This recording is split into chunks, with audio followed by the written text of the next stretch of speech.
ready-to-cook meals ang madalas binibili ni Lolita sa taas ng presyo ng mga bilihin. Binabalanse pa rin naman daw niya, bagamat sa gabi na lang siya nakakapaghanda ng lutong ulam.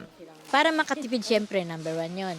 Tapos, yung wala ka ng time, tsaka yung pag gusto nung mga tao sa bahay, syempre, kahit bumili ako ng, gusto ko mura yan, pero pagdating naman sa bahay, hindi man nila kakainin. Siyam na stock keeping units o SKUs pa ang inaprubahang price hikes ng Trade Department, kabilang ang canned sardines, powdered milk at toilet soap na may hanggang 15% dagdag presyo. Katumbas yan ng pagtaas na 1 peso and 50 centavos hanggang 6 pesos, dahilan pa rin ang mas mahal na input costs. Ito ang ikalawang tranche ng basic goods na nagtaas ng suggested retail prices ngayong Enero matapos ang asin at kape. Pinag-aaralan din daw ng DTI kung pwedeng sa panahon na lang ng kalamidad magtakda ng SRP. Ang sinasabi po namin sa DTI, whether kailangan bang ganon na regular siyang nilalabas or ilalabas lang siya sa panahon ng kalamidad kung merong price freeze, ano yung magiging effective way para maproteksyonan yung consumer at saka yung mga negosyo.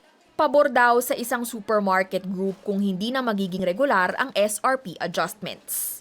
We are against SRP because it limits the margins. No? They're afraid, of course, na baka mamaya mag-run wild ang prices.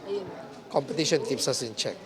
Dagdag ng grupo, wala pa sa 300 sa higit 15,000 supermarket items ang binabantayan ng DTI. Kaya hindi rin naman daw napipigilan ang dagdag presyo sa karamihan ng basic goods, gaya ng mga ito na nagtaas na raw ng 4 hanggang 8% nitong Lunes. Sakaling tanggalin ng SRP, sabi ng DTI, hindi naman daw maaapektuhan ang pending requests para sa price adjustments ng natitirang SKUs, kabilang ang canned meat, instant noodles, gatas, tinapay at iba pa. Tiniyak din ni Secretary Fred Pascual na mananatiling kontrolado ang presyo ng binabantayan nilang basic goods. Meron tayong pa rin yung law ng profiteering, di ba?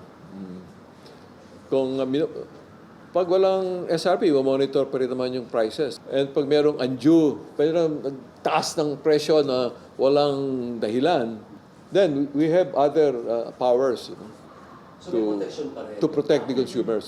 Ngayong taon din daw target matapos ng DTI ang pag-aaral sa limitadong SRP adjustments. Carrie Cator, CNN Philippines.